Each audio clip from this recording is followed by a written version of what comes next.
In this video, we're going to be taking a look at building some wood crates out of fence pickets.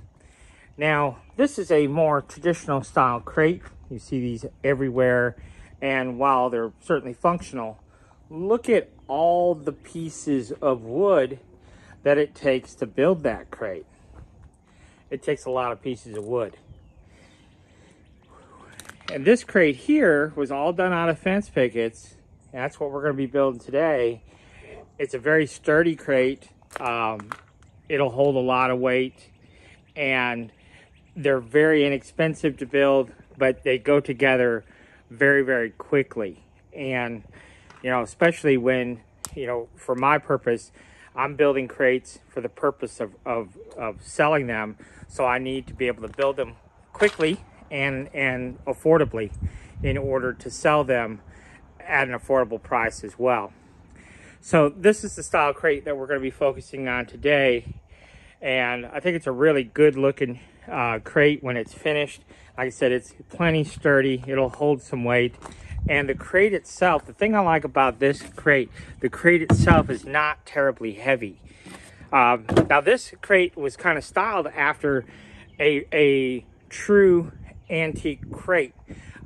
You'll see this style of crate, and I think now after building it, I see why you see these old style crates that were constructed like this, because it was inexpensive and it could come together very quickly. So at any rate, that's what we're going to be doing in this video. So the first thing that we need to do is rip us some stock.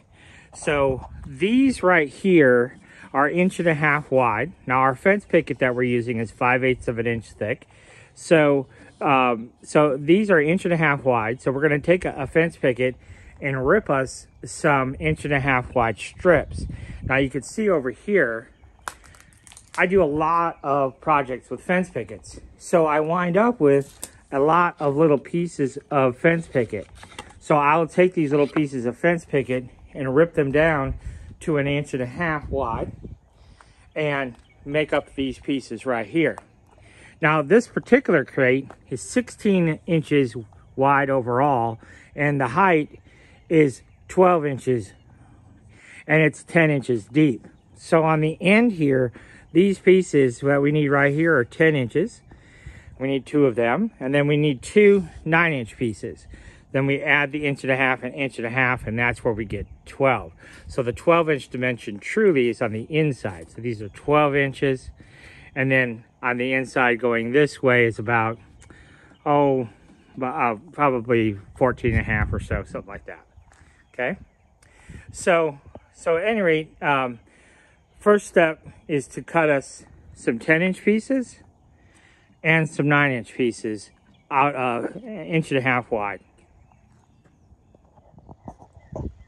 All right, so we have our 10-inch pieces that are 1.5 inches wide and our 9-inch pieces that are 1.5 inches wide. I've made enough of these to make 3 crates.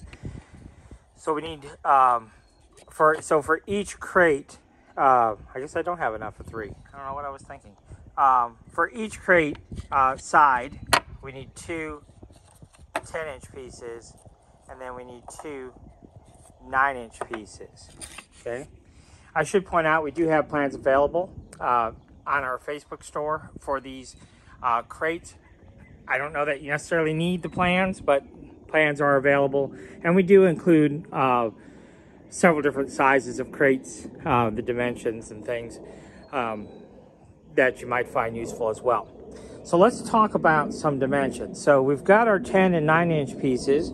So all we're going to do is have our 10-inch pieces like this, and then our 9-inch pieces will go like that. Okay, so that's essentially how it's going to go. Now, if we look at this crate, and again, these are just the dimensions I chose. This slat is 12 inches long because this is 12. If this is 9 and these are 1.5 inches, that's how we get the 12, right? So this is 12 inches long, and then the height is 2.25 inches. And I'm going to come around to the outside on the vintage crate that I saw, that I kind of modeled this design after, first of all, there was a bigger space here. There's a bigger gap. But this was fairly wide because they had like it was like a fruit crate or something, and they had a logo here. And so that's why that centerpiece, I made it as wide as I did, so that if you did want to put a logo on the side, you had plenty of space to do so. So this dimension here, I went with 4 1/4. Again, I didn't want a big gap, so that was just my personal choice. So these, again, are 2 1/2, the top and bottom slat. And the thing about, the reason I went with the 2 1/2 specifically was on the inside, you'll see, we're gonna put a staple, and then we're gonna staple here as well. And by having, and so instead of only having, say, 1 1/2 wide, this just gives us a bit more stability of holding all that together. And that's what makes for a real nice, strong crate. Okay, and because we have this lip right here, so you see it's about 5/8 of an inch lip, that kind of becomes our handle right there. Now we could cut this out a little bit and make us a bigger handle if we wanted to, but I feel like this has always been plenty sufficient to be able to hold the crate that way. Okay, so again, the side slats are 12 inches long, 2 1/2, 4 1/4. Okay, and so the way it works out is so what we're going to do is, in the table saw, we're going to take our fence picket and we're going to cut 12-inch pieces. We're not going to rip it until we've cut it in half, sliced it in half on the table saw, and I'll show you that here. So these pieces become about 1/4 of an inch thick after we rip it in the table saw. And but we're just going to cut to length, 12 inches. Okay, so we're going to need 2 pieces or 12 inches on either side. Okay, or actually we need 3 pieces, because we'll get 3 pieces 12 inches long. And then we need to make the side slats. Now the side slats, I went with 4 7/8. Okay, and again, we're going to get 2 per one. So here we're going to need 16 inches.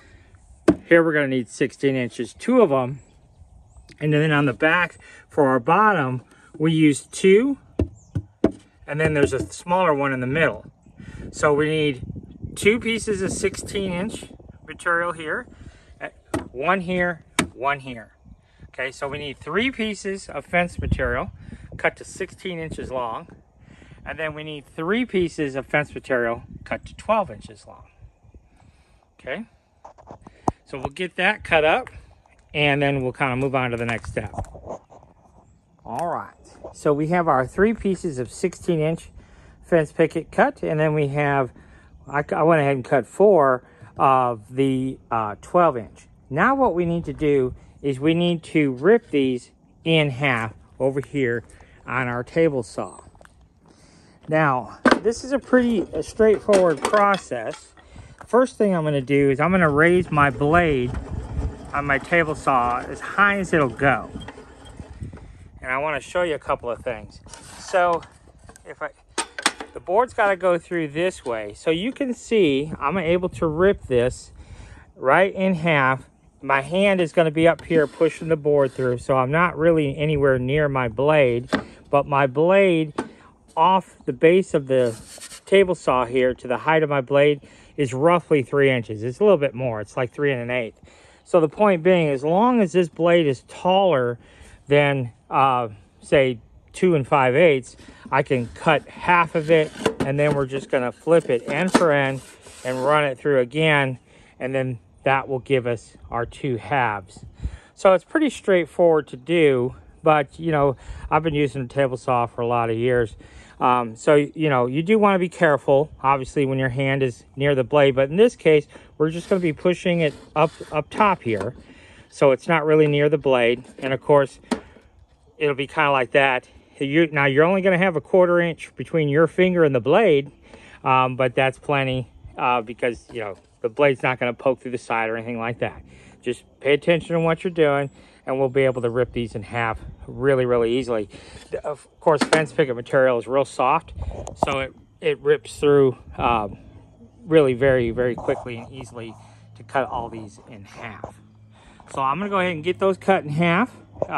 Obviously what we'll have to do is we'll have to adjust my blade over, and I'll figure out exactly where dead center is. You can see here I'm a little too close. I don't know if you can see that. So we'll make that adjustment of our rip here. So it's dead center, and then we'll go ahead and rip these in half. Okay, so let me get that done and then we'll put it together. All right, so now we have everything ripped in half, and now what we have to do is we have to cut some pieces out of this material for the crate. So keep in mind, we need some 2.5-inch slats, 2 on each side, so we need 4. So we'll get 2 out of here, and then we'll get 2 out of here. So that will be those 4. And then we're going to need some 4 1/4 slats for the side. So we'll get a 4 1/4 out of that, and we'll get a 4 1/4 out of that. And that will take care of the slats for the sides of our crate. Then what we need for the long side of our crate, I should say for the end of our crate, this will be for the side. And these have to be 4 7/8. And so we need 2 per side. I'll take care of those 2. These will be just extras. And then for the bottom, we're going to need, you can see this picket was damaged a little bit, but that's okay. What I'll probably do is, in our bottom, we're going to need a piece about this wide. So I'll probably use this piece for that. So these have to be 4 7/8 as well. We could also just leave these 5 inches. The whole crate, so this whole depth here, width, whatever you want to call it, this is what the bottom is. If we leave this 5.5 and 5.5, that would leave us a 1/2 inch gap in the middle. Okay, and so that's why we got to rip some 4 7/8 anyhow. That's why I go ahead and rip these 4 7/8. But we need 2 of these at 4 7/8, I think. There you go. And this one's probably already been ripped. You see it's just a little bit narrower. So that one's already been ripped to 4 7/8. So we'll probably just go ahead and use that, and then I'll cut my thin piece in the middle out of this, being how I have that damaged spot up there. Okay, so let me go ahead and get all of them ripped. Again, we're going to rip some 2.5s and some 4 1/4s for our ends. And then we're going to rip 4 7/8 for our sides and bottoms. Okay, so let me go ahead and get all that done and then move on to the next step here. All right, so we have all of our pieces ripped now to the proper width, 2 4 1/4s. We have our 2.5-inch wide strips and our 4 7/8 wide strips. So we have 6 that are 4 7/8, 4 that are 2.5, and 2 that are 4 1/4. To assemble our crate, we're going to be using 5/8 narrow crown staples. You could use brads if you only have a brad nailer. I don't use glue or anything. These things really do hold up together quite well the way they're built. The narrow crown staples is what I would recommend. I'm using a Ryobi cordless narrow crown stapler. Of course, I use that for a lot of our projects. So we're going to need 5/8 of an inch staples and 1 1/4. The 5/8 are going to be what we use to take our slats and attach it to our frame, right? And then when we assemble the sides and bottom, we'll switch over to our 1 1/4 staples. So that's all we do. So I just come in here and go ahead and put in 2 staples right here. And then I line up my horizontal piece and pop in 3 staples. And then I line this one up, pop in 2 more on this end. And then do the exact same thing down here. 2 here, 1, 2, 3 on the horizontal, 2 more here. And that really locks it all in. And then these just get centered in the middle just like that. Okay, and here I'd use 3. 1, 2, 3. Now, small point to make. I like to do the freshly cut side to the outside. So we're assembling our end panel here, and what's facing down will become our outside pieces. So I like the fresh cut side facing out. It's just a personal preference. It probably really doesn't matter one way or the other. Okay, so we're going to assemble 2 end caps, the same exact way I just showed you, and then we'll look at putting it together. All right, so we have our 2 end panels complete. You can kind of see how they look now. There's one end, and then our other end there. So now all we have to do is attach our sides. So we're just going to stand this up on end here, like so. I say that, and tips like that, and then just attach our sides just like that. So flush at the bottom, 3 staples, and do the same thing to our other side. And we'll just kind of move on from here. Now, what we're eventually going to do, and I would encourage you to take a look at our YouTube channel and find the video, but we're going to convert these crates into a desk. That's one of our projects. But I use these crates for desks. I use these crates for end tables. We can do all kinds of things with these crates, and not those cheesy ones you see other videos of. This is going to be actually a pretty cool project when we get done with our desk, and it's going to be incredibly cheap because each one of these crates takes 2 fence pickets. Okay, now in my case, I have all this scrap. So I can build these crates almost for nothing. But if you had to go out and buy the material to build these crates, it would cost you, right now, these pickets are $2.20 a piece. So it takes 2 of them. So not quite 2. It takes really 1.5. But you can't buy half a picket. So at any rate, so it's $2.20 a picket. So you've got $4.40 wrapped up in each crate. Okay, and then I'll show you how to convert it into a desk also, which will be kind of fun, just to have a fun little desk, and it might cost you $10 total for the desk. So at any rate, I'll show you how that works out. But let me get this crate put together, and we'll move on to the next step.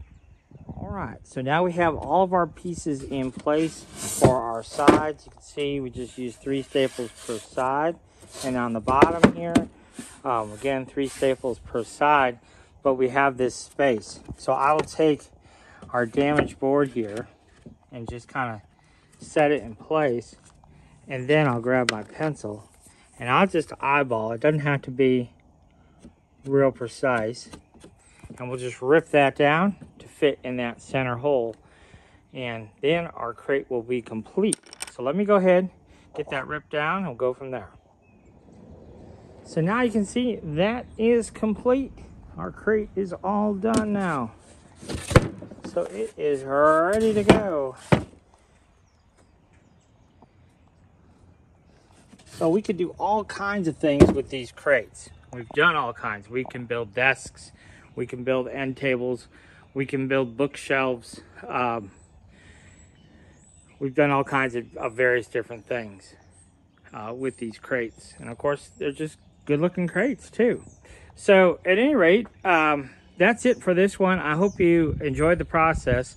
And I'm going to tell you, this is by far the nicest looking, quickest crate, extremely cheap, but sturdy, rugged. You know, I mean, these really will hold a lot of weight.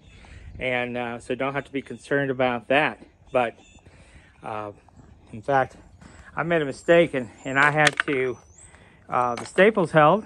I had to bust this off because I had the end of the crate facing in. So I had to bust it off, and the wood, I mean, I took quite a bit of force to get that off of there. So they're good, solid, sturdy crates. So that's it for this one, guys. I hope you enjoyed it. Now, I am going to show you a picture at the end of the video of converting one of these crates into a desk. So, so we have a separate video on that process. So if that's something you want to check out, you'll see a picture of it here at the conclusion of this video, and then you can check out my crate desk. Thanks for watching.